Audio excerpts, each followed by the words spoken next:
Waalaikumsalam. Bismillahirrahmanirrahim.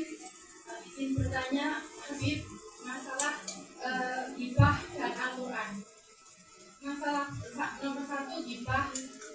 Kadang Apa? Riba apa hibah? hibah. Hibah. Saya dengar ini hibah. Hibah. Kadang kita hidup di majelis itu tidak cocok satu sama lain kan. Terus ada orang yang rese begini terus kita curhat sama teman yang tidak ikut majelis.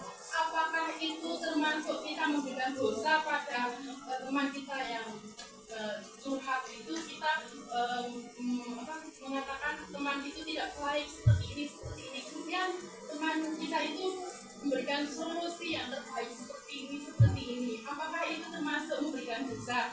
Yang kedua, masalah Al-Quran. Kita libur itu kan suka sekali ingin baca Al-Quran Habib. Terus kadang kita itu bawa Al-Quran terus di tempat toilet itu gak ada teman orang Indonesia. Saya itu merasa berdosa sekali banget bawa Al-Quran itu ke toilet, kan tidak boleh membawa Al-Quran. Terus gak ada teman di luaran situ yang untuk menjaga tas kita. Kalau di luar kan dibuang sama pembersih atau orang-orang Hongkong gitu. Saya merasa berdosa sekali seperti itu. Solusinya gimana? Terima kasih sekali. Baik, pertanyaan yang bagus. Saya sebenarnya suka yang hukum begini. Ya halal haram dengan suka karena spesialisasinya hukum. Saya jawab pertanyaan kedua dulu tentang Al-Quran.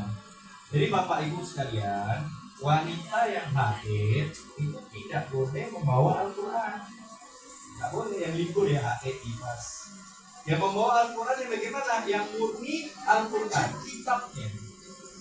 Jadi kalau Qurannya memang betul-betul nggak boleh. Bagaimana kalau Al-Quran itu ada di dalam tas kita atau ada di dalam HP?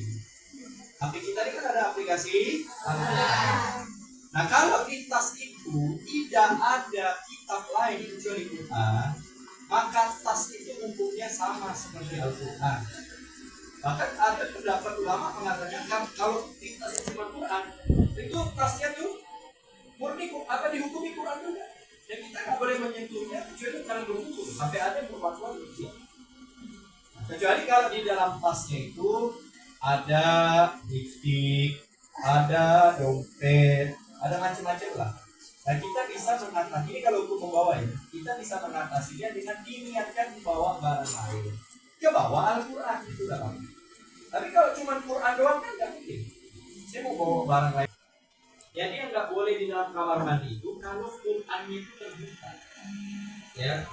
Jadi maksudnya terbuka bagaimana? Bukan pusatnya terbuka bukan. Dia berada di luar daripada tas atau benda yang dilindunginya. Tapi kalau di dalam tas, ya yang usahakan kalau luar dulu. Tapi kalau udah ke bawah gimana? Kita nggak bisa taruh di luar. Apa-apa di dalam tas, tapi jangan dibuka tasnya. Misalkan saya lagi di WC, duduk nih misalkan, ya. Ini contoh bu, ya. Awak, kan nggak mungkin saya keluar bu. Kan lagi cebok nih kan? Ya. Ini kan contoh. Akhirnya ada misalkan Tuhan atau nama Allah, nama Nabi, kan nggak boleh dibawa kamar mandi. Ini saya genggam. Pokoknya jangan sampai terbu. Saya genggam. Sampai kapan? Sampai selesai. Nanti gimana nih? Karena genggam ceboknya bagaimana? Ya mikir sendiri lah. Misalnya ya, jadi jangan sampai atau taruh di dalam sofa, jangan sampai terbuka. Kalau memang ke bawah di dalam kamar mandi. Bagaimana kalau di HP? Nah di HP contohnya mana? Di HP ini kan ada aplikasi Al-Quran. Contohnya saya buka Al-Quran ya.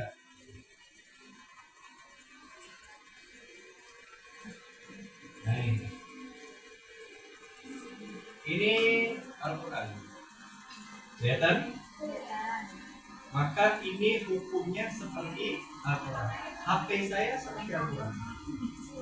Nggak boleh saya nyentuh kecuali dalam keadaan berwudu. Nggak boleh. Kalau berwudu baru boleh. Kalau nggak wudu, haram. Ya, saya nggak wudu begini. Ini contoh aja, ini contoh. Saya close kan. Ini contoh. Contohnya coba. Ini close kan. Nggak ada kan Qurannya? Nggak ada kan? Tapi ketika kita gini masih ada. Ini kata ulama kontemporer masih dianggap Quran karena masih modern, masih modern. Nah kecuali Qurannya kita close kan, dan nggak ada lagi kan Quran, maka ini hukumnya HP. Maka boleh kita nyentuhnya dalam keadaan tanpa buka, walaupun ada aplikasi Quran, tapi dia nggak hidup, dia nggak on. Nah, beda kalau tadi kita on-kan, kita jalankan, maka hukumnya seperti Al-Quran. Dalilnya apa Pak Ustaz? Hafal Fatihah. Hafal Fatihah. Apa? Minimal hafal Fatihah, Wallahu ahad ya. Sama tulangku ya. Biar nggak kesimpan. Di mana hafalan itu? Yuk, kan? Hafal semua kan? Masa kita kalau mau masuk kamar mandi, otak itu harus dibuka? Kan nggak mungkin kan?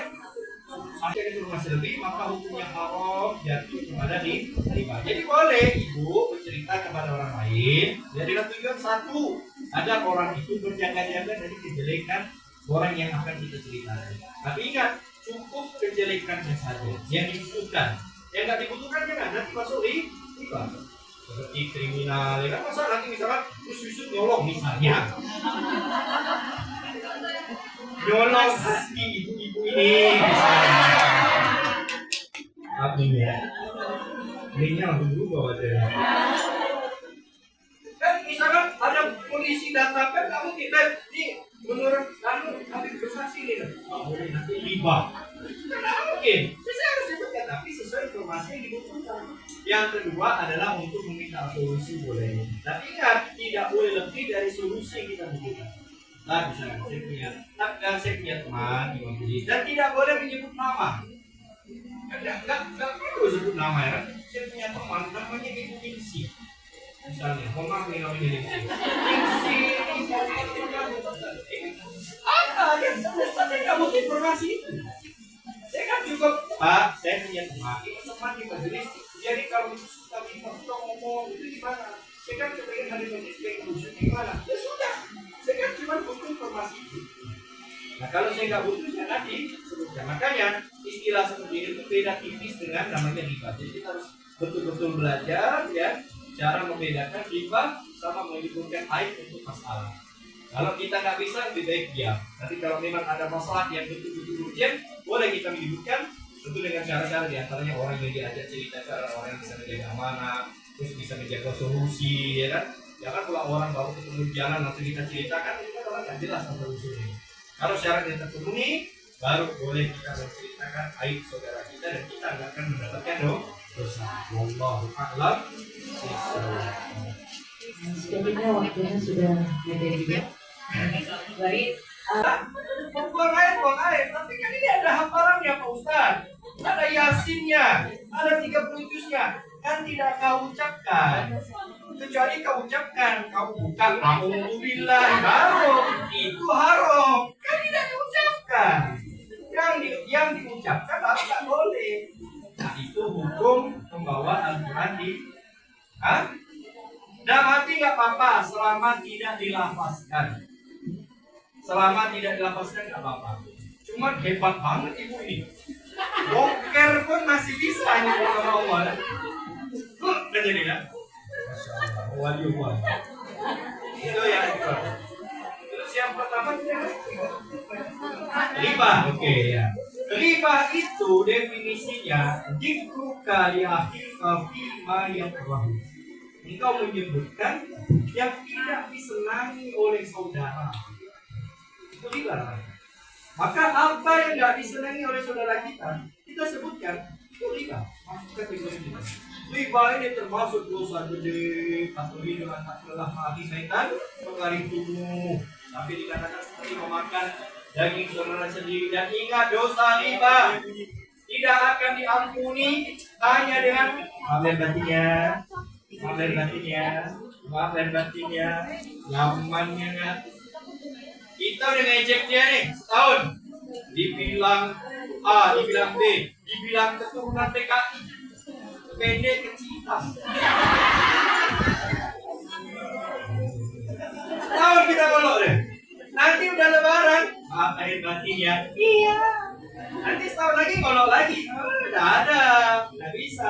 Jadi ulama mengatakan agar dosa riba diampuni, saya harus minta maaf sama ibu dengan menyebutkan dosanya. Ya, dulu sih bilang itu pelakor. Maaf ya, pertanyaannya bisa nggak? Hah? Bisa? Maaf ya, saya tadi. Kadang nih Bu, kita ngomongin orang, setiap kemudian lupa.